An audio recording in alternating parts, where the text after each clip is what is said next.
দেরিতে হলেও কিন্তু আজকে সব থেকে ব্রেকিং এবং বড় একটি খবর বেরিয়ে আসছে দর্শক, যে সবার এই মুহূর্তে সব থেকে বড় খবর সেটা হচ্ছে যে আশা কর্মী এবং অঙ্গনওয়াড়ি কর্মী এবং হেল্পারদের জন্য কিন্তু নতুন নির্দেশিকা লাগু করলো রাজ্যের মুখ্যমন্ত্রী মমতা বন্দ্যোপাধ্যায় সরকার।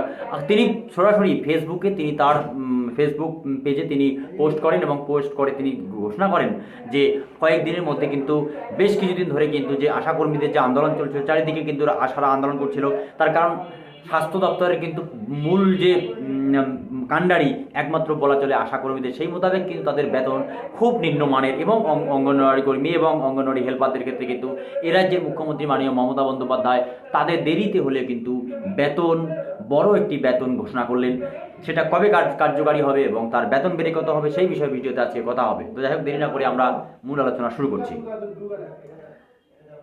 পয়লা এপ্রিল থেকে এই বেতন লাগু করা হবে। আশাকর্মীরা বেতন পাবেন হচ্ছে 750 টাকা, তাদের বৃদ্ধি হবে, এবং অঙ্গনওয়াড়ি যারা আছেন তাদের হবে 750 টাকা, এবং অঙ্গনওয়াড়ি হেল্পার যারা তাদের কিন্তু 500 টাকা করে বৃদ্ধি করা হয়েছে। পয়লা এপ্রিল থেকে এই বেতন লাগু হবে। আগে অঙ্গনওয়াড়িদের বেতন ছিল 8,250 টাকা, তা এবার বেড়ে হলো 9,000 টাকা। দীর্ঘদিন ধরে কিন্তু আশাকর্মীরা এবং অঙ্গনওয়াড়ি কর্মীরা কিন্তু তাদের বেতন বৈষম্যের দাবিতে কিন্তু নানান রকম জায়গায় কিন্তু আন্দোলনের সম্মুখীন হয়েছিল।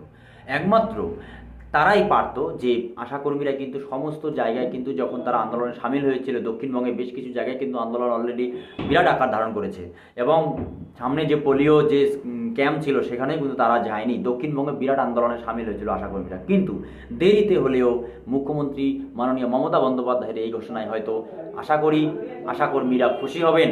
যদি এই সমস্ত ভিডিও আপনাদের ভালো লাগে তাহলে চ্যানেলটিকে লাইক শেয়ার কমেন্ট করবেন, তবে হ্যাঁ, সাবস্ক্রাইব করতে ভুলবেন না। আজ এ পর্যন্তই। নমস্তে ইন্ডিয়া।